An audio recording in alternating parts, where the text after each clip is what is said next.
নমস্কার বন্ধুরা, এটা কি হলো? আমার হাতের রান্নার মধ্যে আমার মায়ের হাতের স্বাদ খুঁজে পেলাম।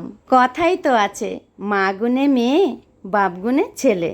তাই আজ আমি শুধুমাত্র মায়ের মতো রান্নার চেষ্টা করলাম।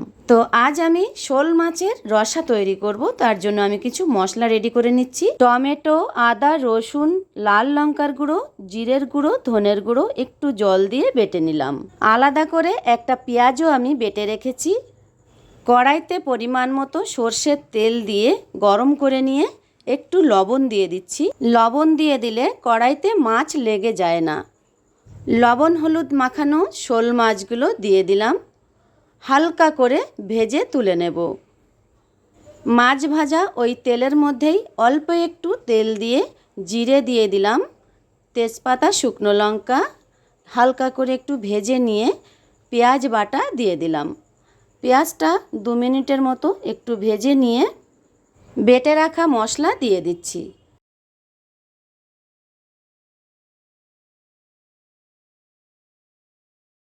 দিয়ে দিচ্ছি পরিমাণ মতো লবণ, হলুদ দিয়ে মশলাটা ততক্ষণ ধরে কষাবো যত সময় মশলা থেকে তেল না ছাড়ে।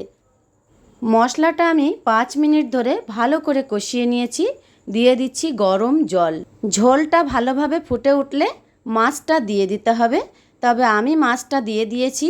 যখন মাছটা দিয়েছি আমার ক্যামেরাটা অন করতে ভুলে গেছিলাম।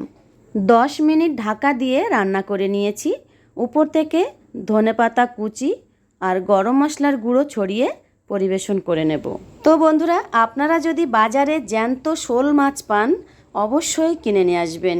আর ঠিক এইভাবে যেভাবে আমি রান্না করেছি এইভাবে একবার করে খেয়ে দেখবেন, খুব ভালো লাগবে।